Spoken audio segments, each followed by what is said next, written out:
Yesterday, December 7th, 1941, a date that will live in infamy, the United States of America was suddenly and deliberately attacked by naval and air forces of the Empire of Japan.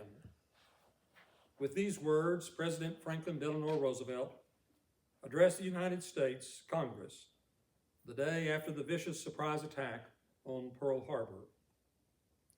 I asked my 93-year-old friend James if he remembered December 7th. He did. He said they heard the news as they were walking to church. He was 9 years old. 84 years later, the number of people who are old enough to remember that Sunday in December is shrinking year by year. The first historical event that struck my memory was the assassination of President John F. Kennedy on Friday, November 22nd, 1963. I was 11 years old. 62 years later, there are many people who have no memory of that tragic event. On Tuesday, September 11th, 2001, terrorists attacked our nation by hijacking commercial airplanes. Almost 3,000 people were killed.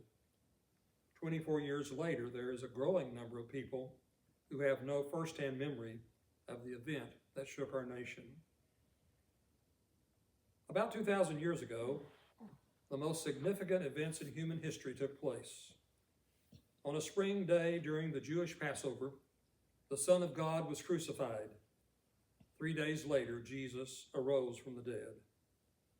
The spiritual asked the question, were you there when they crucified my Lord? Were you there when they crucified my Lord? Were you there when they crucified my Lord? Oh, sometimes it causes me to tremble, tremble, tremble. Were you there when they crucified my Lord? Were you there when they nailed him to the tree? Were you there when they nailed him to the tree? Oh, sometimes it causes me to tremble, tremble, tremble. Were you there when they nailed him to the tree? Were you there when they pierced him in the side? Were you there when they pierced him in the side? Oh, sometimes it causes me to tremble, tremble, tremble. Were you there when they pierced him in the side? Were you there when the sun refused to shine? Were you there when the sun refused to shine? Oh, sometimes it causes me to tremble, tremble, tremble. Were you there when the sun refused to shine? Were you there when they laid him in the tomb? Were you there when they laid him in the tomb? Oh, sometimes it causes me to tremble, tremble, tremble. Were you there when they laid him in the tomb? Well, none of us were physically there at the crucifixion of Jesus. But the song asks a probing question. If we know the gospel story of Christ's death, in a sense, we were there when he died. This morning, we will look again at the gospel accounts of Christ's death by considering those who were present that day. Jesus was arrested. He was tried unjustly. He was sentenced to be crucified. In the process, he had been scourged and mocked by the soldiers. He was probably near death at this point, but he bore his cross part of the way to Golgotha. Simon of Cyrene was compelled to help him carry the cross. 2 thieves were crucified at the same time, one on each side of him. Among those present to witness his crucifixion were the women. Mark chapter 14, verses 40 and 41. There were also women looking on from a distance, among whom were Mary Magdalene and Mary the mother of James the younger, and of Joseph and Salome. When he was in Galilee, they followed him and ministered to him. And there were also many other women who came up with him to Jerusalem. Among the women present at the crucifixion of Jesus was Jesus' own mother, Mary. John tells us in his gospel, chapter 19, verses 25 through 27, but standing by the cross of Jesus were his mother and his mother's sister, Mary the wife of Clopas, and Mary Magdalene. When Jesus saw his mother and his disciples whom he loved standing nearby, he said to his mother, "Woman, behold your son." Then he said to the disciple, Behold your mother. And from that hour, the disciple took her to his own home. The name of that disciple is not stated, but we believe it to be John, who was the author of the gospel that records this event. Some years ago, as I was teaching or preaching about this, Mary Martha Haley, member of the church there in Rosebud, said, "Where were Mary's sons?" And you had to know Mary Martha. She had 2 sons. She cared for them deeply, and they returned that. She counted on her sons to be there for her when she needed them. Well, I didn't really have a good answer from Scripture, except that at this point, they apparently were not believers in Jesus, and so there's no record of them being at the crucifixion. But John was, and Jesus said, "Your mother." And John took care of her from that day on. Well, John is present at the crucifixion, but where are the other apostles? Of course, Judas has committed suicide after betraying Jesus.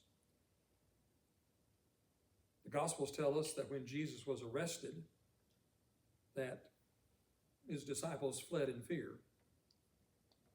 Well, we know from further reading in the Gospels that John apparently regained his composure and that he was there with Jesus during at least part of the trials.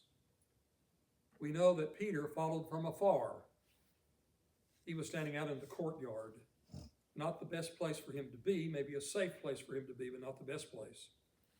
Because it was there that he was questioned. "Weren't you one of his disciples?" And just as Jesus had predicted, Peter denied Jesus 3 times. Then the rooster crowed, and Peter realized what Jesus had said would happen, and he wept. Also present at the crucifixion were the thieves. Well, they weren't there by choice. But the Romans decided to crucify these 2 thieves at the same time they crucified Jesus. Crucifixion was a fairly common sight. It was the worst form of execution, but it was practiced fairly often by the Romans. It was for the hardened criminals. It was certainly not meant for the Son of God who had committed no crime and no sin. But these 2 thieves were guilty, and they had the occasion to be crucified with Jesus. Luke tells us in his gospel, Luke chapter 23, verses 39 through 43, one of the criminals who were hanged railed at him, saying, "Are you not the Christ? Save yourself and us." But the other rebuked him, saying, "Do you not fear God, since you are under the same sentence of condemnation? And we indeed justly, for we are receiving the due reward of our deeds. But this man has done nothing wrong." And he said, "Jesus, remember me when you come into your kingdom." And he said to him, "Truly I say to you, today you will be with me in paradise." Jesus on the cross, dying this terrible death, having to raise up on his feet that were nail-pierced to be able to take in breath, to continue to breathe, still talks with those who are close by. The one thief criticizes him. Now he's heard about Jesus, apparently. He says, "Aren't you the Messiah? Save us." He's concerned. He would like to be saved physically. The other thief rebuked that one. "Don't you know that we deserve to be here? We are guilty. We deserve what we're getting." And he said to Jesus, "Remember me when you come into your kingdom." He knew something about why Jesus was here. And Jesus said, "You will be with me today in paradise." The crowd was present. There was a big crowd. In the early days of our nation, at least pictured in the Westerns, when there was a hanging, a big crowd gathered. Today, when executions take place, it is a more private matter. Only certain individuals are allowed to witness. But the crucifixions often attracted a crowd. Matthew in his Gospel, chapter 27, verses 39 through 43, describes it this way. And those who passed by derided him, wagging their heads and saying, "You who would destroy the temple and rebuild it in 3 days, save yourself. If you are the Son of God, come down from the cross." So also the chief priest, with the scribes and elders, mocked him, saying, "He saved others, he cannot save himself. He is the King of Israel. Let him come down now from the cross, and we will believe in him. He trusts in God. Let God deliver him now, if he desires him. For he said, I am the Son of God." In the crowd, some are just passing by, but the religious leaders are there. From early in Jesus' ministry, they had wanted to get rid of Jesus, and now they have succeeded, at least in their own view of things. It's while Jesus is hanging there on the cross, they mock him. Said, "You saved others. You can't save yourself. You said you were the King of Israel. Come down from the cross. Then we'll believe in you." He said he trusts in God. Let God deliver him now, if he desires. They thought they'd have the last word, but they did not. Present on that occasion were the soldiers. These were Roman soldiers. They knew how to do a crucifixion. They knew how to stretch the person out on the cross. They knew where to place the nails to go through the wrist, to hold the person on the cross. They knew how to place the nail in the feet. Mark gives an account, chapter 15, verses 33 through 39. And when the 6th hour had come, there was darkness over the whole land until the 9th hour. And at the 9th hour, Jesus cried with a loud voice, "Eloi, Eloi, lama sabachthani," which means, my God, why have you forsaken me?"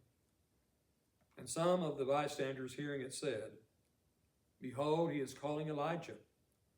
And someone ran and filled a sponge with sour wine, put it on a reed, and gave it to him to drink, saying, "Wait, let us see whether Elijah will come to take him down." And Jesus uttered a loud cry and breathed his last.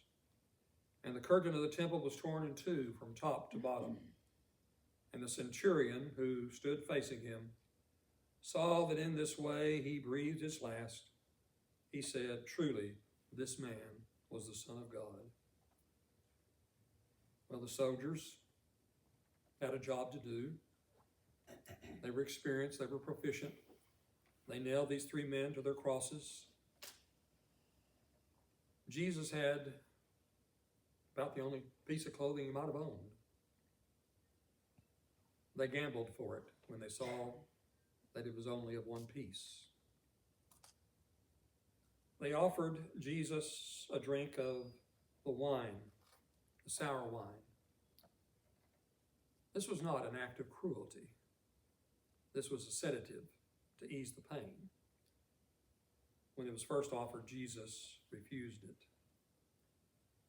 We also see here the reaction again of some of the bystanders. They said, "Don't give him the wine. Let's see whether Elijah will actually come and take him down." These soldiers were hardened. But a centurion, when he saw Jesus' death, how he died, said, "Truly, this man was the Son of God." That was a correct observation.